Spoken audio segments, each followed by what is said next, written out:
Have you ever wondered if you've lived before or will live again? Are you curious about what happens to your soul after you die? Or maybe you've met someone you're sure you've known before. Or maybe you're just wondering if you have talents, skills, and experiences from a prior life that could help you now. Hi, I'm Brownell Landrum, author of the upcoming We Meet Again trilogy, and I'd like to welcome you to the Life is a Trip podcast.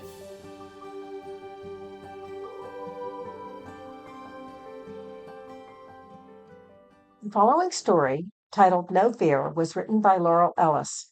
Laurel was inspired to write the story about how an understanding of reincarnation helped alleviate her daughter's fear of death, a child who is very healthy and autistic and had fixated on death and scared herself silly.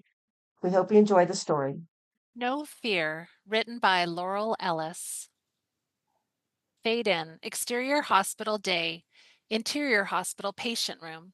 Mia, 16, pale and sweaty, lies on a hospital bed. She has a quarter moon-shaped birthmark on her forehead. Mia gasps for air despite the respirator to which she's connected, among other life-sustaining machines.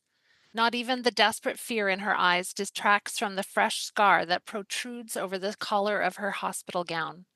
The door to the room is ajar. A doctor talks to Mia's parents in the hall. Mia tips her head to listen over the beeping machines.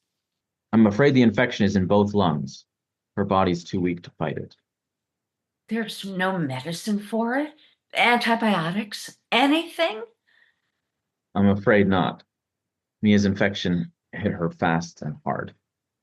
Tears slip down Mia's cheeks. Is it because of the cystic fibrosis? While that held her in a weakened state, I'm afraid the infection is one of the greatest threats, especially with a double transplant. At this point, all we can do is make her comfortable. Mia yanks the oxygen mask away, then struggles up from the bed. She makes her way to the bathroom, using furniture for support and stopping often to catch her breath. Bathroom. Mia smacks at the wall until the light comes on, then staggers to the sink. She catches herself on it to keep from falling. She hangs her head low as she struggles for air, gripping the sink so tight her knuckles turn white. Mia shakes her head slowly as she sobs. No, please. No. I don't want to die. Please, please, please. She slowly raises her head to face the mirror and gasps. The scared, pain-filled eyes in the mirror are hers, as is the birthmark on the forehead. But the face of the girl, Brunhilde, 16, with the intricately braided blonde hair, is not hers. Mia touches the portion of the incision visible above her collar. At the same time, Brunhilde touches an axe head embedded in her collarbone. Their gasps for air are in sync. Exterior Scandinavia, field, day. Brunhilde grips the axe head embedded in her chest as she kneels in front of a puddle. The battle behind her is physically close but audibly distant, muffled by her gasps for air and the blood pounding in her ears. She gapes at the familiar yet strange girl in the puddle's reflection. The girls reach out with trembling hands. When their hands touch, they both inhale sharp and deep with cries of surprise. Their hands clasp. Exterior Scandinavia, Brunhilde slowly pulls her hand back. She smiles peacefully at Mia. Interior hospital room bathroom. Mia steps back, her own pain forgotten. She smiles peacefully at Brunhilde. Brunhilde slowly closes her eyes. She slips from Mia's view with a peaceful grace. Mia's own reflection fades in on the mirror. The eyes that look back at her are no longer fearful. There's a knock at the door. Mia, are you all right? Mia's breath comes shallow but easy as she releases the sink and turns toward the door. Hospital room. Mia's mom sighs in relief, then helps Mia move to the bed. Mia's dad steps up to help. You shouldn't exert yourself. It's all right, Mom. They ease Mia onto the bed and tuck her in. Dad replaces the oxygen mask as Mia smiles at him. A good mood for someone. He looks away and fights tears. How can you say that? Really, it's going to be okay. Dad forces a smile. Much braver than I would be in your place. How are you not terrified? I know you heard what the doctor said. Mia squeezes her mom's hand. I was scared, but I met someone, and I realized this isn't all there is. Mom and Dad exchange confused looks. What do you mean? Mia weakly shakes her head. The life fades from her eyes.